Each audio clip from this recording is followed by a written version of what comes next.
Latest from the courtroom as the trial against Amherst Police Detective Greg Trotter enters its fourth day now. The defense is now calling witnesses. 2 News' Rob Hackford has the latest tonight. The first character witnesses were called to testify Monday in the trial against Greg Trotter, the Amherst police detective accused of lying to the FBI about his relationship with Faro's strip club owner, Peter Gerace. Peter Gerace was being investigated by the FBI and was convicted for drug and sex trafficking last year. Prosecutors claim that Trotter misled investigators when he was secretly recorded in 2022, telling Special Agent Jason Camarad that he had not been in touch with Gerace since 2017.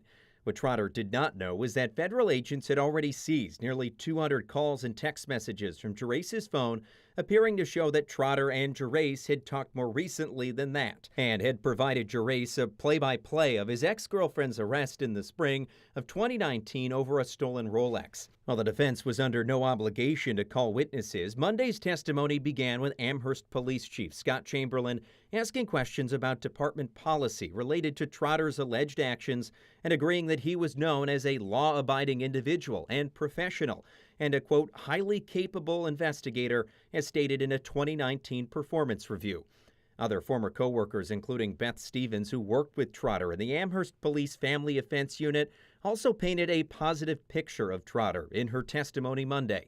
She and Trotter had investigated several complaints made by Peter Gerace against his former wife, Katrina Nigro. Stevens, on cross-examination, called it a fairly typical case in her mind, although as the prosecution asked each witness Monday, and in contrast to their claims about Trotter, none of them said they had ever been to Faro's Gentlemen's Club outside of work, been invited to get drinks, golf, or ever was offered something by Peter Gerace.